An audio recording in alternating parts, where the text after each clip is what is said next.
Greetings in the best of health, or as I say, in the best of salutations.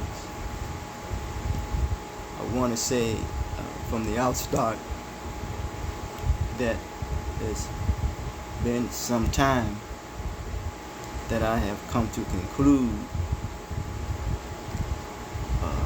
what is my, my best, or who is, or what, whatever how you want to put it, has become my best friend of many of friends. My best friend primarily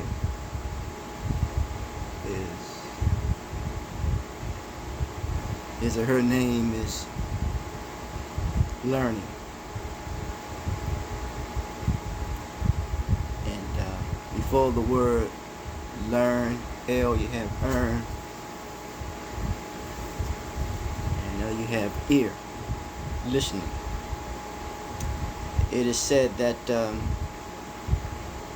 from 1 to 4 you learn to read, then you read to learn. And the first sign of reading is observation, not what you see on what is written on paper. And in a society in which we live, I realize that it has made a lot of people beggars for attention. Beg to maybe have a relationship. You beg for this, you beg for that. So Dr. King says, should you eradicate the beggar, or should you talk about the beggar, or eradicate, I forgot how he said it, but he says you should eradicate what produces the beggar.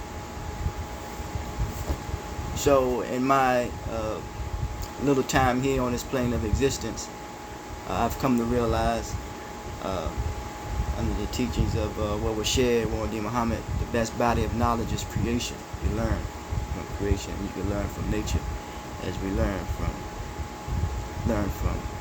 each other.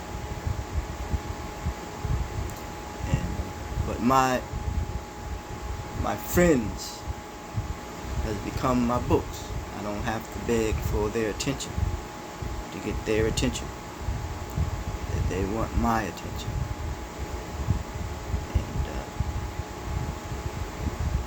So I have came across several pieces of literature that I have read over time, and I have lost some literature.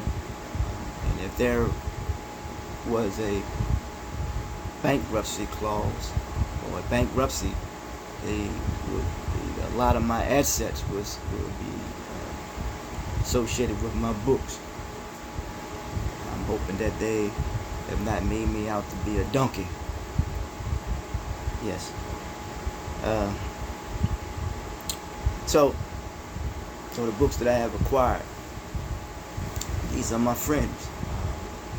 At times, I have challenged with them because it seems as though nothing is being produced, no progress is being made in my reading and learning from them. And at times I have just threw them all down, literally threw them all down, and out of frustration. And deal with social comparison. And ideas, I can come up with, if I may use that language, but if it's not accepted by the mainstream society, it's not sponsored or supported, it seems not to have a halo of respectability about it. But that's okay.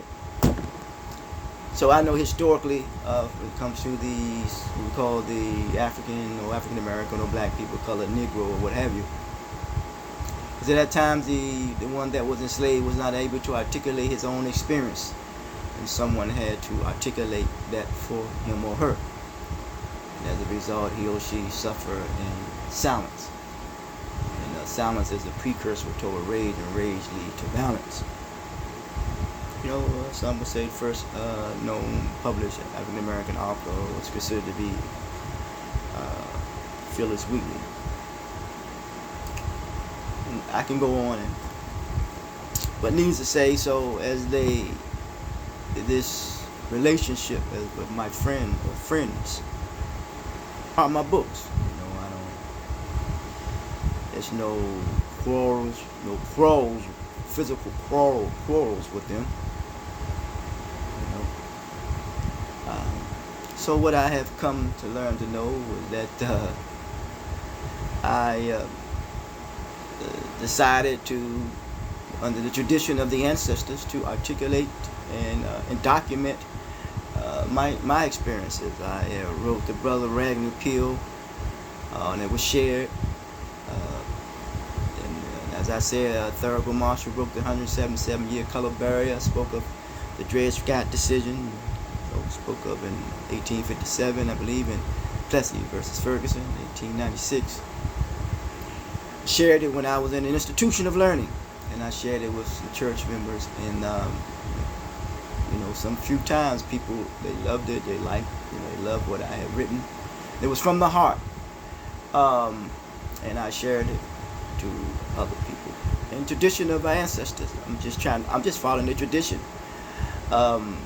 I created a newsletter, communal newsletter, thanks to Brother James Jackson, a good brother, man, who took on the plight because he believed in the mission of Common Humanity, which is the organization that I is the executive director of, and I hesitate of saying that due to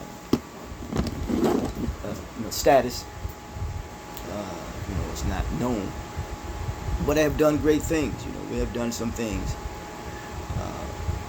So, in the tradition of our ancestors, yes. Dr. Du Bois talk about independent intelligentsia. D. Muhammad talked about that as well. I've done community forum, panel discussions, and all that stuff. But I decided to, write a book of poems, food for thought. Bright perspective, and I collaborated with Brother James Jackson. Then I started to write some my own understanding when it comes to the documentation of my experience here on this plane of existence in connection with other people's experience on the plane in a literary form.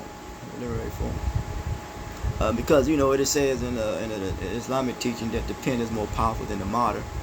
And there are some other people who will agree to that too. So I use the literature that I have written in the books that I have written. I just reference that which I have written, that which I have learned from other literature that have been written. So from maximum support, but I work with the minimum support. I had to edit a book about 8 or 9 times because I'm not an editor. I just write. And thanks to those who supported and brought some books, and even though it wasn't written very well, talking about grammatically, I can come up with concepts and ideas, and I come up of the title of the book, and I come up how the book is arranged. That's no problem. So I wrote up, I guess, about 11 books total, I believe. And with the best intentions, it's fine. Factly, the one that I wrote that was real good is Reinvesting in Yourself. Excuse me. That was done to help those at that time when people was going through the what they call health crisis, what they call, I think, COVID-19. Helping people through that, and did a PowerPoint presentation with an assistant with Enoch Pratt Library. It's in Baltimore. Yes, under the leadership of Mr. Malvo. Yes. And interesting story behind how him and I, collaborated.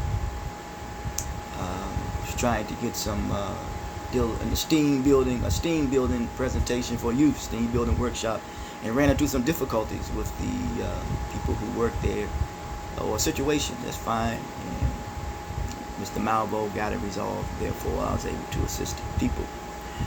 It's almost like, people are safeguarding and protecting, and maybe the youth.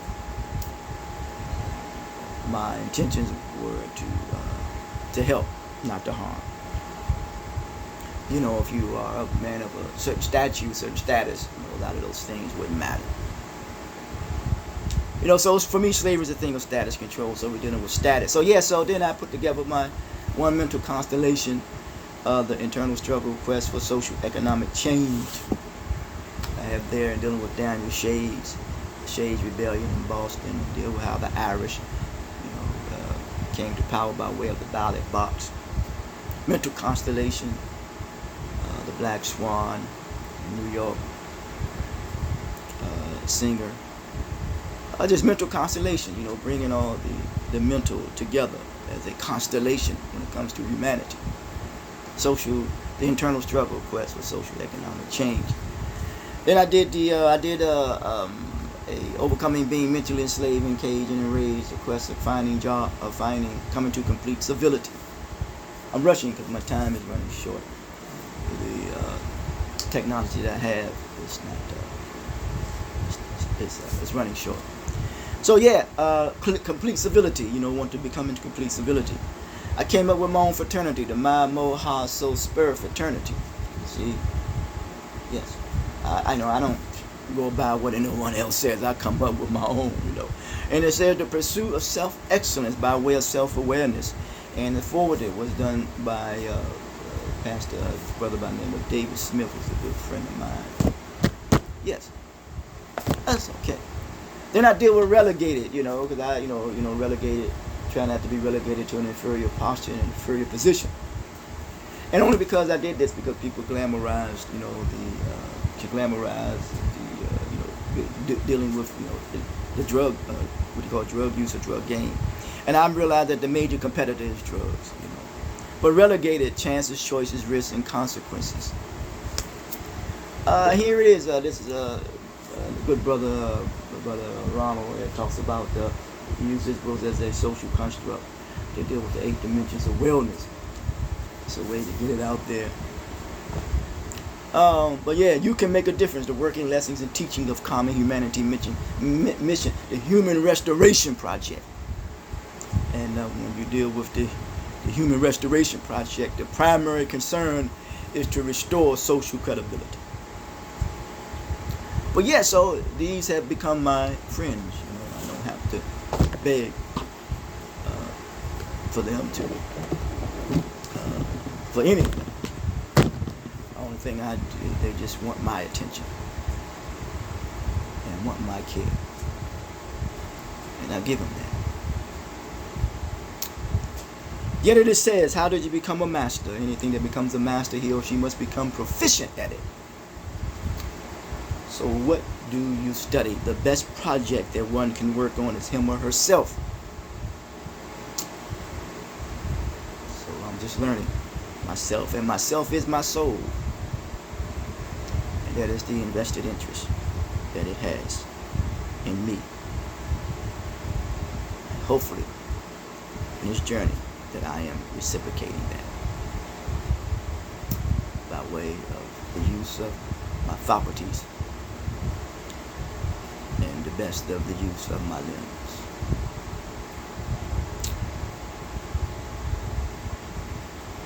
I don't know how short time is, or if it is short, but